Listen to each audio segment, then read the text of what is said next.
টেকনোলজির প্রতি ছোটবেলা থেকেই যে আকর্ষণটা, এই আকর্ষণটা যাদের নেই কিন্তু তারা আসলে মনে করছে যে আসলে ইউটিউবে কন্টেন্ট বানাবে, এই সেক্টরটাতে আসবে, কাকে ফলো করতে পারে বা কোন বিষয়টাকে আসলে ফলো না, করা উচিত? আসলে এই জায়গাটাতে আমার যেটা মনে হয় আমি আসলে কোনটা ভালো পারি, আমার ইন্টারেস্ট কোথায় আছে, সেটা হতে পারে টেক, এমন না যে স্যামজনের স্যাম সে কোন জায়গা থেকে বিলং করতো এখন কোথায় এসছে,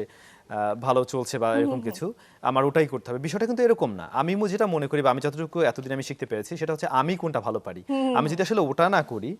তাহলে আমার মনে হয় না যে আরেকজন এটা দেখে আমি মানে ওইটার সর্বোচ্চ জায়গায় পৌঁছতে পারবো না বোধহয়। Click backup LED light load shedding এ দেয় 3 ঘন্টার ব্যাকআপ, লাইটের ব্যাকআপ, লাইফের ব্যাকআপ।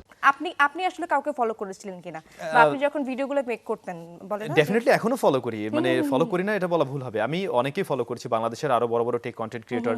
যারা আছেন, যারা কাজ করছেন, ওনাদের ভিডিও করা, ওনারা আমার সব সিনিয়র, হয়তো সাবস্ক্রাইবার ওয়াইজ আমি এখন আমার চ্যানেলটা অনেক বড় জায়গায় চলে আসছে, হয়তো ফলোয়ার বেশি আছে, এটা হতে পারে,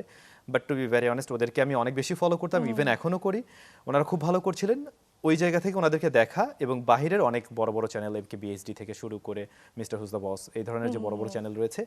যেগুলোর থেকে অনেক কিছু শেখা হয়েছে। প্লাস আমাদের ভিডিওর সিনেমাটোগ্রাফিটা একটু ডিফারেন্ট হয়, যেগুলো আমরা বাইরের বিভিন্ন বড় বড় সিনেমাটোগ্রাফারদেরকে দেখে আসলে শেখার ট্রাই করি, এভরিডে ট্রাই করি।